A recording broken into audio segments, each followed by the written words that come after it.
This crowd lining 41st Street in Birmingham is here to see Pussy Riot, a Russian performance art group. The proceeds from this concert will help Planned Parenthood and Yellow Hammer Fund pay for abortions in Alabama, a state that just passed one of the strictest anti-abortion laws in the country. The law isn't in effect until November, but right now it's being challenged in court. If you look around, you'll probably notice there aren't many women of color here, even though women of color are the ones who would be most affected by Alabama's near total ban on abortion. Sam Blakely had an abortion after she became pregnant with her rapist's child. Now she's a national storyteller for Planned Parenthood, which just means she goes around the country sharing her experience. When I saw that pregnancy test, it was one of the most devastating moments of my life. And I felt so many negative emotions, just a rush of them. But even throughout all those emotions, I knew one thing, and I knew that I was going to end the pregnancy. So there was no doubt in your mind? Did you ever weigh other options? Not at all. I knew that if I was not able to end the pregnancy, that one of two things would happen. I would either end the pregnancy myself, or I can honestly say that I would have taken my life. If Alabama's new law were already in effect, Sam would not have been able to get an abortion, as there are no exceptions for rape or incest. Still, those cases are rare. Less than 1.5% of abortions are as a result of rape. A much more common reason, poverty. He's gonna numb you down there on your cervix. He's gonna dilate you. Then he's gonna do the vacuum aspiration, which is the suction. The procedure itself is 5 minutes. You're gonna recover 15, 20 minutes, and then you'll go home.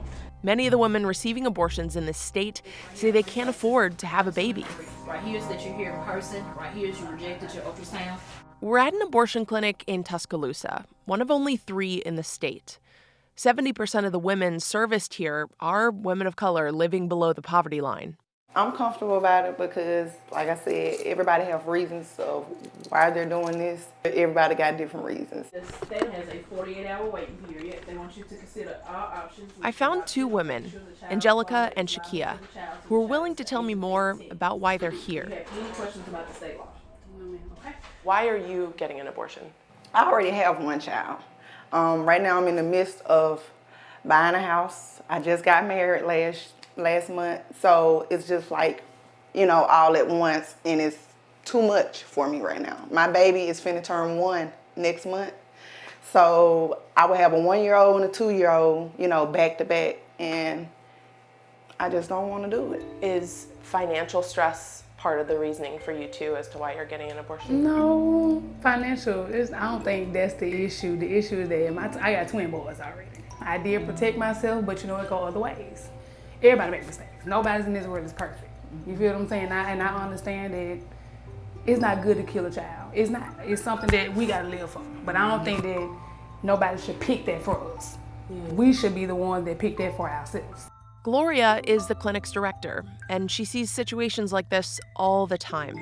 The majority of our patients are poor Black women, and they will be hurt the most if this bill should go into effect. If most of the women who are coming in here are Black women living below the poverty line, what are the reasons that they give as to why they want to get this abortion procedure done? Most of the patients who come here already have at least one child, and most of them are single mothers, so they really don't have anyone to help them.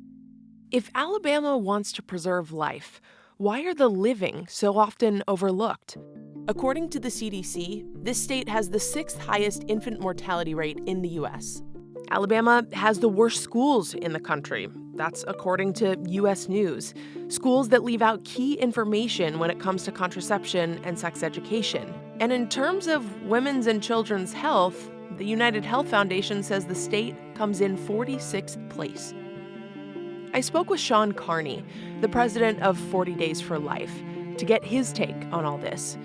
His organization holds prayer vigils outside abortion clinics. I don't believe any law should allow for the exceptions of rape and incest. What the Alabama law says is if we're all equal and we're all human in the womb, then the circumstances of our conception can't determine our value. It can't determine how much we're worth. We're truly equal under the law. Carney says the new Alabama abortion law didn't come out of nowhere. Rather, it's a response to New York's State Reproductive Health Care Act that legalized abortion after 24 weeks when medically necessary or when the fetus isn't viable. I think that this onslaught of infanticide and late-term abortion, it leads to the other way. Do you think that Alabama's law is the best thing for the women in that state? Yes, and the reason I say that is because the New York and the Alabama law look at people differently. And one gives humanity to unborn children. It doesn't dehumanize an entire segment of our population. The majority of women who get abortions in Alabama are low-income women of color, and they disproportionately make up the majority of abortions in that state because they don't make up the majority of the population there. So that was just really striking to me. And that's true nationwide, sadly. That's true nationwide. So there are many more African American babies that are aborted, much more so than any other category. There's such an emphasis on protecting the unborn there. What is Alabama doing to make sure that once these children are born, that they're set up for success? Whether it's public education, whether it's immigration, whether it's the environment, healthcare, every issue that's important assumes life. We're only doing it to provide a better life for everyone. And you can't do that at all if you end the life in the womb. Alabama's Governor Kay Ivey declined our interview request and instead referred me to this statement about the abortion ban. Quote, "To the bill's many supporters, this legislation stands as a powerful testament to Alabamians' deeply held belief that every life is precious and that every life is a sacred gift from God. We must give every person the best chance for a quality life and a promising future." It's just saying you're less than 19 weeks. I've been here 26 years, and we've fought many laws, and we've overcome many obstacles that the state has put in front of us, and we've been able to overcome all of those. But that is one law that there's no way we can work around it if it should pass. The poor black women who come here seeking abortions, what are their options if all 3 clinics in Alabama have to close?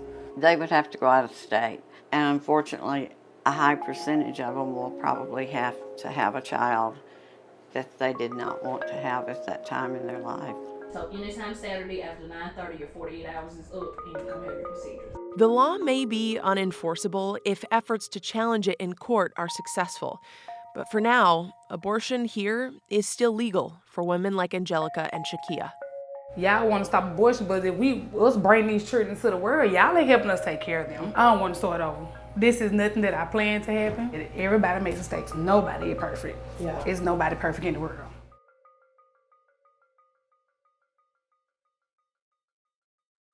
Hey, NBC News fans, thanks for checking out our YouTube channel. Subscribe by clicking on that button down here and click on any of the videos over here to watch the latest interviews, show highlights, and digital exclusives.